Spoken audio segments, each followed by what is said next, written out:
Hey guys, it's Mitch. Welcome back. It's a new week, and the wheels have well and truly fallen off now because turns out it's Bad Girl Week. Yes, it had to happen sooner or later, which is a lie because I'm the only one who controls which comics get revisited on this thing. So while this could have been avoided, I have the books now, and what am I gonna do? Send them back? I should send them back. No. We're gonna do some content with them instead. So today we're taking a look at Witchblade #1. If we're going to start somewhere, that seems like as good a place as any. So just before we get into it, if you enjoy the channel, if you feel like you might want to be a bigger part of it, what you can do is in the description, there's a link to my Patreon. And if you subscribe there, that gives you access to everything I do, all the Blood Force stuff, all the YouTube stuff before it gets uploaded to YouTube, and some Patreon exclusives. All right, so let's get the obvious out of the way first. This is not the first printing of Witchblade #1. I know the illusion was pretty convincing, but no, this is a 2000 reprint, essentially, when they came out with the Witchblade TV series, or they say movie on the cover here. I don't remember there being a movie exactly. I guess it would have been made for TV, if anything. But yeah, we'll just put this back up for posterity. So, Witchblade #1, released in 1995.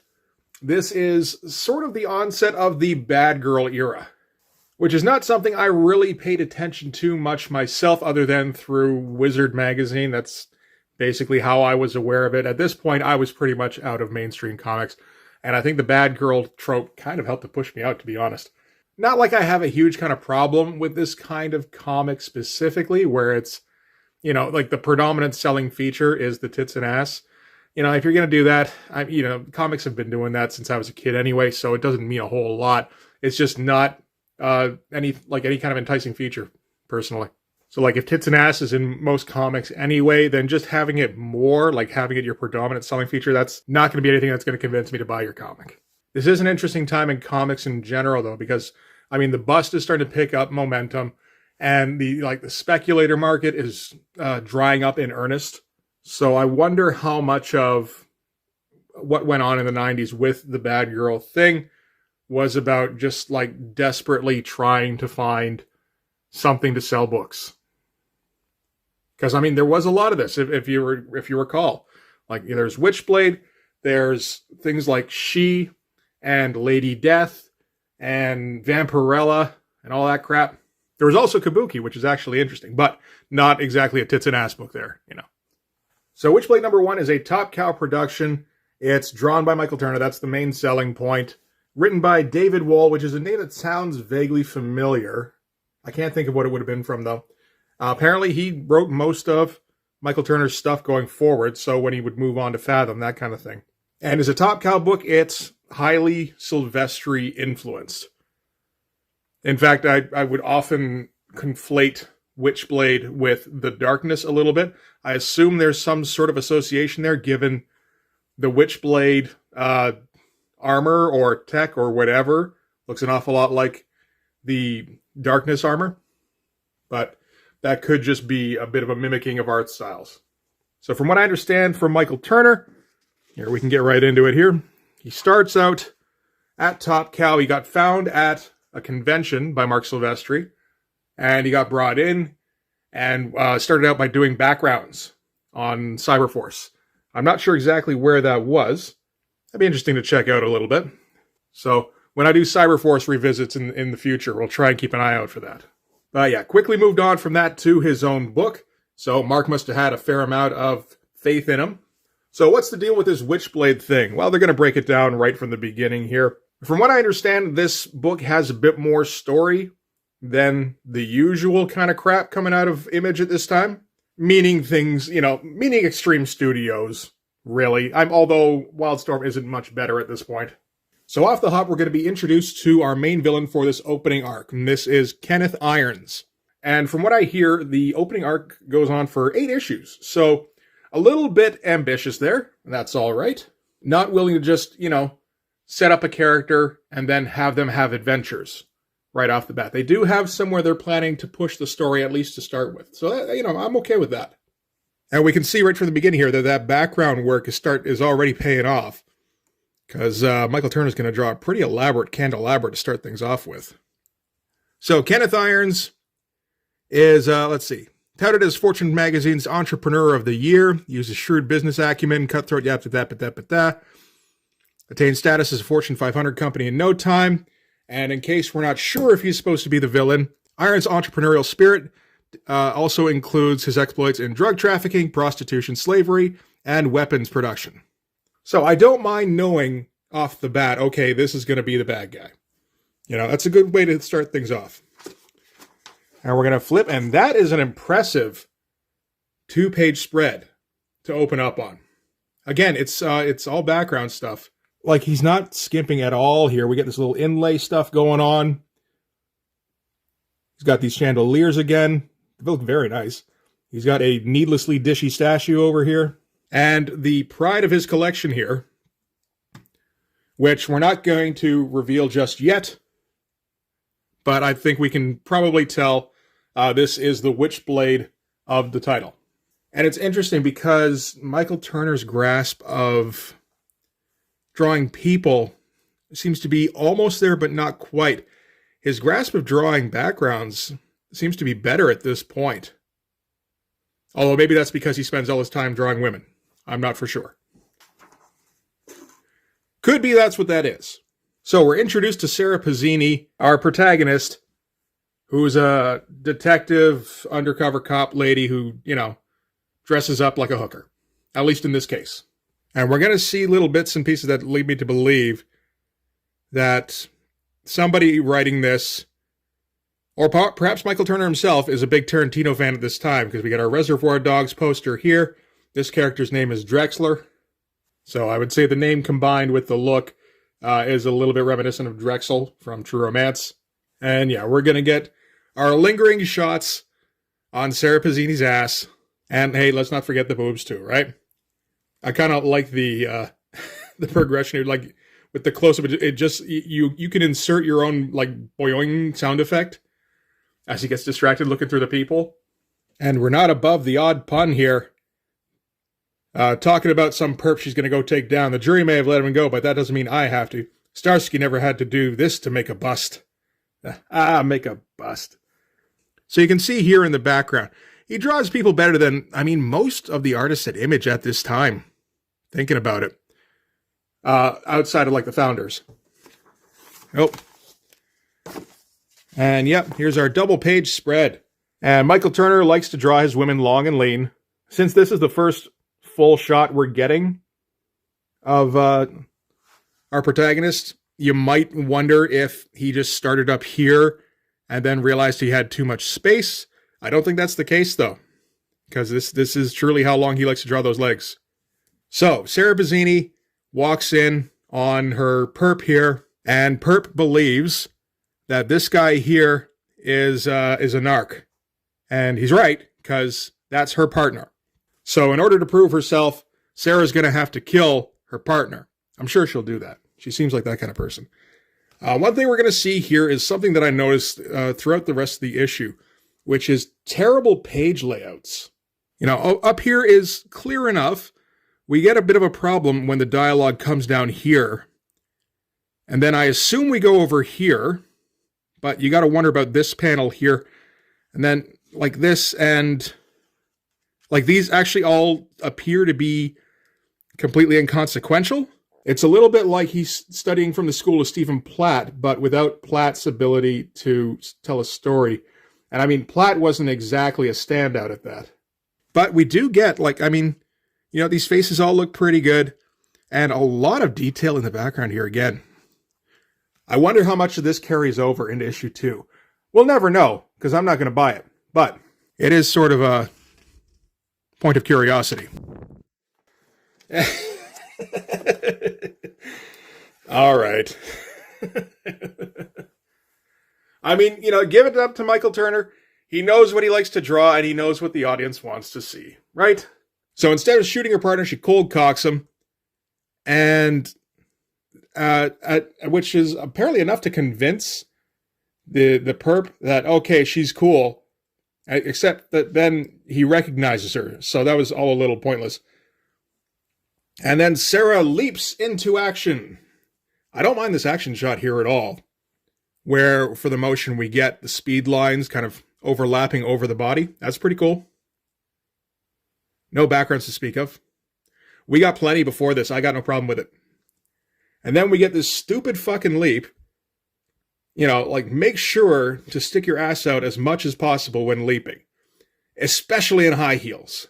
So I guess she leapfrogs him and then shoots behind her through her own legs and kneecaps the guy.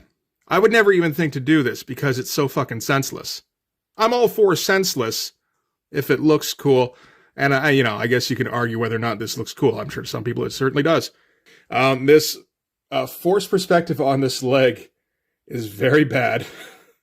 And it's all just, I do like the cutoff here for the page where it's just ass. I mean, this was on 2 separate pieces of paper, so he knew what he was doing there, I think. And still manages to twist her torso a little bit so that we get a bit of cleavage. Well done. You know what? The drawing itself is fine for the ridiculous pose, except for that fucking leg. So she lands, and I guess she won. She takes off her glasses, and oh, now I recognize you. You look like every woman in a Michael Turner book. Even like the little bit of perspective on the gun. That looks all right. And at that moment, police bust in and go, wait a minute, this isn't even your case. What the fuck are you doing? Which was a little confusing for me. It's like, okay, what is she doing then? There's some sort of vendetta here where the perp in question killed her old partner or some shit like that. I don't remember exactly. I did read it like 20 minutes ago. I don't remember anymore. But we've seen enough of Sarah here to know that she's probably a pretty, like, good character. You know, like fairly altruistic, but also not above taking the law into her own hands a bit. So, I mean, that is characterization. So now we're going to cut to the Rialto Theater on Long Island, which has been closed and renovated by that guy from the beginning, Jeremy Irons. Kenneth Iron. That was it. And Kenneth Iron is going to be hosting a tournament. And I was hoping we would get some Mortal Kombat action. That's not the kind of tournament this turns out to be, as we'll find out. But again, nicely done theater here. I wouldn't be surprised if this is from reference, but it's 1995. That would mean he had a photo of the thing and he drew it. Potentially traced it, but I don't see any reason to think that, though. Yeah, his background work is very impressive, I have to say. Much more so than I would have expected from this kind of book. I expected this to be pure cheesecake. Like, for instance, when I was looking through candidates for Bad Girl Week, I looked through images of, like, Evangeline, which is absolute shit, from what I can see. At least in the early issues. I would assume if there are any later issues, they're shit too. But hey, I might be wrong. I was wrong about Witchblade. It is essentially softcore porn, but there's a bit more to it than I was expecting. So we get cut back to the police precinct where Sarah Pizzini gets chewed out by the chief, who has a cigarette and everything, I think. Perhaps it's a stogie. Looks like it's supposed to be a cigarette. And she didn't even bother changing out of her hooker gear. And, he, calls her a loose cannon and she's endangering officers and something. And says she's dressed like a slut, which seems like going a little over the line. You know what? Something I haven't really mentioned is the coloring, which is pretty good. It doesn't really stand out too far. This seems like a pretty ideal matchup for, 4 years in Image. Or 3 years, whatever it would be. I guess it would be 3. So she accompanies him back into his office, and his tone kind of turns from angry chief to concerned father figure. And she's being reckless, and that scares me. We're going to rely on our tropes here. I'm not going to call anybody out for using tropes.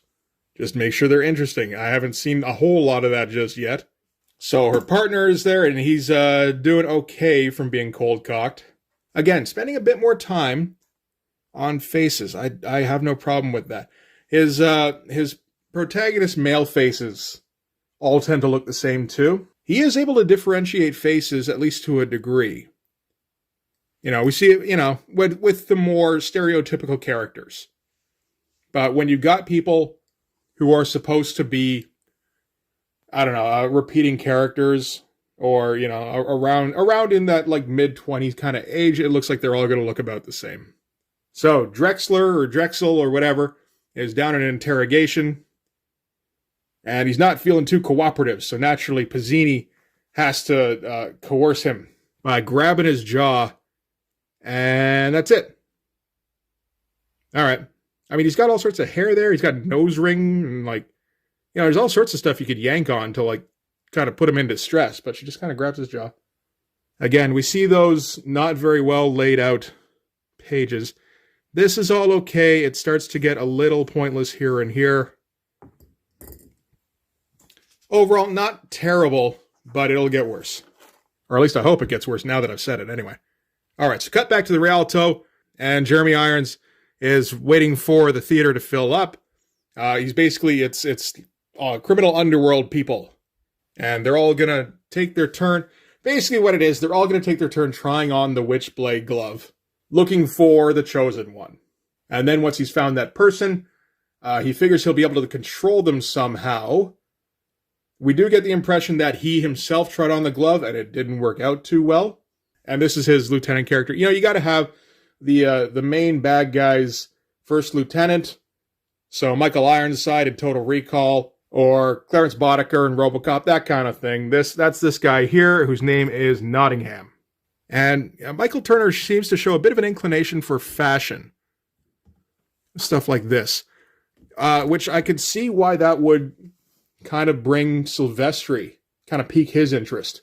Because that was always the thing with him as well. So, at this point, Sarah and her nameless partner, I'm sure he has a name, I don't care, get sent out back on the street to go check out a new homicide. Sarah still hasn't changed out of her hooker wear, and we get a shot here that seems a little gratuitous, although it is a small one with her bending under the police tape. Was that necessary? Maybe not. And someone has been burned from the inside out. And this is the second of these killings, so this is a serial killer, I suppose. Odd choice to silhouette the top half of the body here. Particularly since, like, we get the face, which is not entirely silhouetted, and it doesn't look particularly scarred or fucked up, basically. Bit of a striking panel, at least. That's all right. So now that they've quickly dealt with their homicide deal, they're going to follow up on the lead they got from Drexel. I'm just going to call him Drexel. Which takes them to the Rialto, because there's this thing going on there. And, you know, part of the confusion, I think, because the page layout here is okay, but it still looks like a real chore to get through. Just the sheer volume of exposition here. You go from here to here. Like, this is supposed to be an awkward silence panel. And then I guess we go here, and then back to here. See, that's a problem. And then you come down here and up, and that's not too bad, but, like, you can't have that kind of confusion. All right, so Sarah's able to make her way inside, essentially, by walking up to some dude on his own when he's entering and going, "I'm with him." And he goes, "Yeah, you are." And then she leaves immediately. So, and they announce the Witchblade. Interesting that at this point it looks like a dude's hand. So it could theoretically morph to you know, reflect a woman's, I suppose. So the first person they're going to call up is this mob boss. And again, we get that just, ridiculous amount of exposition. Go read here. And a lot of narration. There's just too much exposition going on. I guess they're going out of the way a little bit to try and get you as much information as possible. It doesn't feel like at the end of it you got that much. So the Witchblade gestures, which it has never done before. So the person that it's supposed to go on must be in the building, which gets Jeremy Irons very excited. So this guy tries on the glove and goes, "Yeah, that's perfect fit." And, oh, no, it's not, because it scrunched his hand and basically disintegrated it. And at that point, they bring out Sarah's partner, who was told to wait outside, didn't listen, tried to sneak in, and got caught. So they bring him up on stage, and they're kind of fucking around with him a little bit. Because, you know, this is all a bunch of mob bosses and shit. And he's like, "Just kill me and get it over with." And he's like, "Okie dokie." And everybody raises their guns, which, I'm okay with that. And then Sarah runs in front of him in her hooker gear. and takes most of the shots. We're not showing any blood. They seem to be being careful about that. And knocks the Witchblade off of its little podium thingy. So she's been shot like 3 times here. And the Witchblade kind of gets all venomy. And kind of works its way over to her. Jeremy Irons is beside himself. And it, so like bonds with her and stuff. And I assume he heals her wounds. And she comes to and she's able to shoot fire from the Witchblade thingy. Decent use of a double page spread. I've got no problems with that. Oh, and we're learning some new tricks with the computer coloring with all of this little flame stuff going on. So yeah, she torches probably a few people in the audience here. I can't exactly tell. Basically, she gets a little caught up in the power of the Witchblade. And we get, just kind of typical, like, I am the light. I am an angel of death. I am power. This is freedom. I am insane. Okay. I think that's meant to be a moment of clarity. And yeah, she calms it down after that. And it looks like her partner dies, maybe? Which, I mean, he got hit in the shoulders a couple of times. But he didn't get Witchblade patched up, so I guess maybe that's a little explainable. And let's see, what's our closing statement? When I was a little girl, I wished I had the power to mow down all the people I thought were bad so none of them could hurt me. Now, somehow I have that power and I'm scared. Which is an interesting turn. So yeah, okay, so I guess that those page layouts weren't as bad as I thought. There are some pretty confusing ones in here where it's not clear what's going on. Yeah, that was probably the worst one. And yeah, this is a mess. Like, it's fine for, I guess, like, beginning a Pretty Woman montage. And really, I suppose, like, nobody's paying attention to the page layout at that point. It's, even when I was a little girl, I knew I was going to be a cop. I was asking how she did ass. Lee's married now and living in where... I hope nobody had the volume up too high there. And these are... Yeah, this is... I didn't realize this was even a reprint. I thought it was just an alternate printing. But no, this came out 5 years later. So these are all the Witchblade issues that have come out in those 5 years. It goes up to issue 32. That's kind of bi-monthly. 39. Okay. But, yeah, not exactly an issue a month. Michael Turner would stay on the book most issues, it seems like, up until issue 23-ish. Well, then he went away, and then he came back for 25, and that seems to be the end of it. So, give it a good shot. He does put a lot of detail in. Doesn't do his own inks, from what I can see. It's this guy, D-Tron. And both of them look like they put in work on this. So that's all right. Oh, quick bit of trivia. If you're not familiar, how many issues of Witchblade are there in total? Like, if I had had to guess before looking it up myself, I probably would have said, I don't know, 20? Maybe like 40 if it caught on. And I would have been incorrect because the number is 185. I don't know how. Although some of it seems to be because Witchblade got in on the whole variant scheme that was going on in the mid-90s. Like, variant covers had been around before that. You think about Spider-Man #1, you think about X-Men #1, right? But it feels like that didn't start a trend, whereas Witchblade and Gen 13 doing variant covers, that did feel like it started a trend. In fact, like, I'm not even sure how many variant covers Gen 13 #1 had. It's like 20, I think. And it's still going today. So when image creators bitch about shop owners perpetuating the variant cover scam, yeah, that was kind of your baby to begin with. So anyway, yeah, that's Witchblade #1. Overall, better than I expected. I have to say, the art is good. And, I mean, it is Michael Turner starting out and just, it seems like figuring out how to do panel-to-panel work. You know, he had people down pretty well. He had women down, I would say, basically. And he was most of the way there on dudes. And by the time he got to this issue, he was doing backgrounds fine. I mean, I could see reading more if I didn't have to pay money for them. But, like, it might go somewhere, potentially. I didn't see a lot to really, kind of pique my interest in terms of the story, but the art, the art is, like I said, quite a bit better than I expected. So I'm kind of looking forward to when we do Fathom later on, because that's 5 years on from here, right? So he'll have ironed out a lot of the kinks in his system, I think. Well, not all the kinks. Well, any lapses in his drawing toolbox, let's say. I think he'll have improved those quite a bit. But that's going to do it for this one. Thanks very much for watching. If you like this video, please hit like, hit subscribe, hit the notification bell so you know when the next one's coming out. Go subscribe on my Patreon. That gives you access to everything I do, from the Blood Force stuff to these YouTube videos before they make it to YouTube, usually a week or so in advance, as well as some Patreon exclusive content. You can also follow me on Instagram, where I'm dropping drawings on there, like weekly at least. I might do the odd extra one.